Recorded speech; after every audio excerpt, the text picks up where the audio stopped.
Genesis 38. Tamar's place in Judah's family. At that time, Judah moved away from his brothers and settled near an Adullamite named Hira. There Judah saw the daughter of a Canaanite whose name was Shua, and he married her. After he slept with her, she became pregnant and gave birth to a son, whom she named She became pregnant again, gave birth to a son, and named him Onan. Then she gave birth to one more son and named him Shelah. She was in Chezib when she gave birth to him. Judah married his oldest son to a woman named Tamar, but the Lord considered Judah's oldest son immoral, and the Lord put him to death. Judah said to Onan, "Go to your brother's wife, do your duty as her brother-in-law, and provide children for your brother." Onan knew the children wouldn't be his, so when he slept with his brother's wife, he wasted his semen on the ground, so he wouldn't give his brother children. The Lord considered what he did as wrong and put him to death too. Judah said to Tamar, his daughter-in-law, "Stay as a widow in your father's household until my son Shelah grows up." He thought Shelah would die like his brothers had. So Tamar went and lived in her father's household. After a long time, Judah's wife, the daughter of Shua, died. Then, after a period of mourning, he and his neighbor Hira, the Adullamite, went up to Timnah, to those who were shearing his sheep. Tamar was told, "Your father-in-law is now on his way up to Timnah to shear his sheep." So Tamar took off the clothing she wore as a widow, covered herself with a veil, put on makeup, and sat down at the entrance to Enaim on the road to Timnah, since she realized that although Shelah had already grown up, she hadn't been given to him as a wife. Judah saw her and thought she was a prostitute because she had covered her face. He turned to her beside the road and said, "Let me sleep with you," because he didn't know she was his daughter-in-law. She said, "What will you give me for sleeping with you?" He said, "I will give you a goat from my flock." She said, "Only if you give me some deposit as security to guarantee that you will send it." He said, "What kind of deposit should I give you?" And she said, "Your seal, its cord, and the staff in your hand." He gave these to her, slept with her, and she became pregnant by him. Then she got up, left, and took off her veil, dressing once again in the clothing she wore as a widow. Judah sent the goat with his neighbor Hira the Adullamite so he could take back the deposits from the woman, but he couldn't find her. He asked the locals of that place, "Where's the consecrated worker who was at Enaim on the road?" But they said, "There's no consecrated worker here." So he went back to Judah and said, "I couldn't find her." The locals even said, "There's no holy woman here." Judah said, "Let her keep everything so we aren't laughed at. I did send this goat, but you couldn't find her." About 3 months later, Judah was told, "Your daughter-in-law Tamar has become a prostitute and is now pregnant because of it." And Judah said, "Bring her out so that she may be burned." When she was brought out, she sent this message to her father-in-law, "I'm pregnant by the man who owns these things. See if you recognize whose seal, cord, and staff these are." Judah recognized them and said, "She's more righteous than I am, because I didn't allow her to marry my son Shelah." Judah never knew her intimately again. When she gave birth, she discovered she had twins in her womb.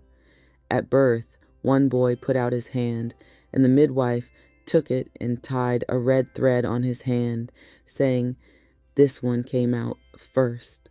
As soon as he pulled his hand back, his brother came out, and she said, "You've burst out on your own."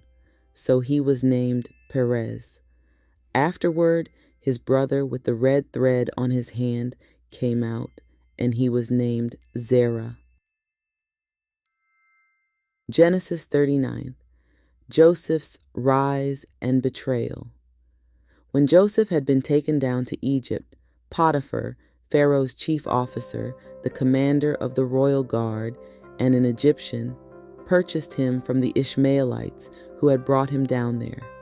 The Lord was with Joseph, and he became a successful man and served in his Egyptian master's household. His master saw that the Lord was with him, and that the Lord made everything he did successful. Potiphar thought highly of Joseph, and Joseph became his assistant. He appointed Joseph head of his household and put everything he had under Joseph's supervision. From the time he appointed Joseph head of his household and of everything he had, the Lord blessed the Egyptian's household because of Joseph. The Lord blessed everything he had, both in the household and in the field. So he handed over everything he had to Joseph and didn't pay attention to anything except the food he ate. Now Joseph was well built and handsome. Sometime later, his master's wife became attracted to Joseph and said, "Sleep with me." He refused and said to his master's wife, "With me here, my master doesn't pay attention to anything in his household. He's put everything he has under my supervision. No one is greater than I am in this household, and he hasn't denied me anything except you, since you are his wife. How could I do this terrible thing and sin against God?" Every single day she tried to convince him, but he wouldn't agree to sleep with her or even to be with her. One day, when Joseph arrived at the house to do his work, none of the household's men were there. She grabbed his garment, saying, "Lie down with me." But he left his garment in her hands and ran outside. When she realized that he had left his garment in her hands and run outside, she summoned the men of her house and said to them, "Look, my husband brought us a Hebrew to ridicule us. He came to me to lie down with me, but I screamed. When he heard me raise my voice and scream, he left his garment with me and ran outside." She kept his garment with her until Joseph's master came home, and she told him the same thing. "The Hebrew slave whom you brought to us to ridicule me came to me, but when I raised my voice and screamed, he left his garment with me and ran outside." When Joseph's master heard the thing that his wife told him, "This is what your servant did to me," he was incensed. Joseph's master took him and threw him in jail, the place where the king's prisoners were held. While he was in jail, the Lord was with Joseph and remained loyal to him. He caused the jail's commander to think highly of Joseph. The jail's commander put all of the prisoners in the jail under Joseph's supervision, and he was the one who determined everything that happened there. The jail's commander paid no attention to anything under Joseph's supervision because the Lord was with him and made everything he did successful. Genesis 40. Joseph interprets dreams in prison. Sometime later, both the wine steward and the baker for Egypt's king offended their master, the king of Egypt. Pharaoh was angry with his two officers, the chief wine steward and the chief baker, and he put them under arrest with the commander of the royal guard in the same jail where Joseph was imprisoned. The commander of the royal guard assigned Joseph to assist them. After they had been under arrest for some time, both of them, the wine steward and the baker for Egypt's king, who were imprisoned in the jail, had dreams one night, and each man's dream had its own meaning. When Joseph met them in the morning, he saw that they were upset. He asked the officers of Pharaoh who were under arrest with him in his master's house, "Why do you look so distressed today?" They answered, "We've both had dreams, but there's no one to interpret them." Joseph said to them, "Don't interpretations belong to God? Describe your dreams to me." The chief wine steward described his dream to Joseph. "In my dream, there was a vine right in front of me, and on the vine were 3 branches. When it budded, its blossoms appeared, and its clusters ripened into grapes. Pharaoh's cup was in my hand, so I took the grapes, crushed them into Pharaoh's cup, and put the cup in Pharaoh's hand." Joseph said to him, "This is the dream's interpretation. The 3 branches are 3 days. After 3 days, Pharaoh will give you an audience and return you to your position. You will put Pharaoh's cup in his hand, just the way things were before when you were his wine steward. But please remember me when you are doing well and be loyal to me. Put in a good word for me to Pharaoh, so he sets me free from this prison. I was stolen from the land of the Hebrews, and here too I've done nothing to be thrown into this dungeon."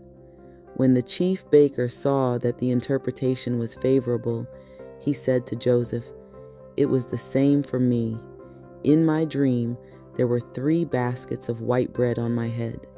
In the basket on top, there were baked goods for Pharaoh's food, but birds were eating them out of the basket on my head." Joseph responded, "This is the dream's interpretation. The 3 baskets are 3 days. After 3 days, Pharaoh will give you an audience and will hang you from a tree where birds will peck your flesh from you." The 3rd day was Pharaoh's birthday, and he gave a party for all of his servants. Before all of his servants, he gave an audience to the chief wine steward and the chief baker. He returned the chief wine steward to his position, and he placed the cup in Pharaoh's hand. But the chief baker he hanged, just as Joseph had said would happen when he interpreted their dreams for them. But the chief wine steward didn't remember Joseph. He forgot all about him. Thank you, everybody, for joining us here today. Please come back tomorrow for another segment of our 365 Bible Reading Initiative.